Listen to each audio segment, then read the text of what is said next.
राधा माता गोलोक में श्री कृष्ण के साथ रहती थीं। एक बार कृष्ण भगवान को गोलोक में राधा रानी कहीं नजर नहीं आई। कुछ देर बाद कन्हैया अपनी सखी विराजा के साथ घूमने चले गए। ये बात जब राधा रानी को मालूम हुई तो उन्हें गुस्सा आया और वो सीधी कन्हैया के पास पहुंची। वहां पहुंचकर उन्होंने श्री कृष्ण को काफ़ी भला बुरा कहा। राधा रानी का ये रवैया भगवान श्री कृष्ण के प्यारे मित्र श्री दामा को बिल्कुल अच्छा नहीं लगा। श्री दामा ने उसी वक्त बिना कुछ सोचे समझे राधा रानी को पृथ्वी पर जन्म लेने का श्राप दे दिया।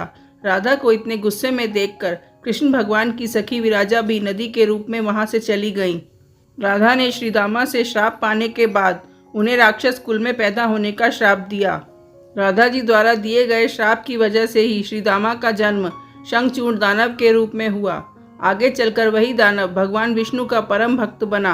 दूसरी तरफ राधा रानी ने पृथ्वी पर वृषभानु के घर पुत्री के रूप में जन्म लिया।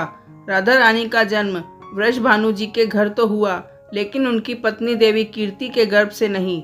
दरअसल जिस समय राधा मैया और श्री दामा ने एक दूसरे को श्राप दिया था, तभी भगवान श्री कृष्ण ने कहा था कि राधा आपको वृषभानु जी और देवी कीर्ति की पुत्री बनकर पृथ्वी पर रहना होगा।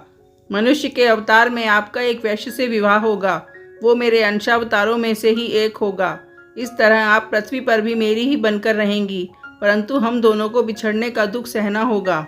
इसके बाद कृष्ण भगवान ने राधा जी को मनुष्य योनि के रूप में जन्म लेने की तैयारी करने के लिए कहा। संसार के सामने वृषभानु जी की पत्नी गर्भवती हुई। जिस तरह एक बच्चा दुनिया में आता है, ठीक वैसे ही देवी कीर्ति का भी प्रसव हुआ। लेकिन असल में राधा माता का जन्म देवी कीर्ति के गर्भ से नहीं हुआ था। भगवान की माया से उनके गर्भ में वायु भर गई थी।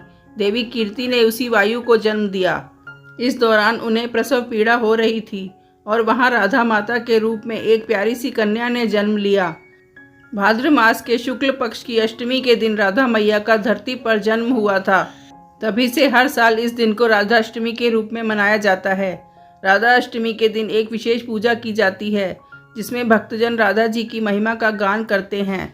कथा के अनुसार राधा जी का जीवन पूर्णता और भक्ति का आदर्श उदाहरण है। एक बार जब श्री कृष्ण जी ने राधा जी से पूछा कि उनकी भक्ति का रहस्य क्या है, तो राधा जी ने उत्तर दिया कि उनकी भक्ति में केवल प्रेम और समर्पण है।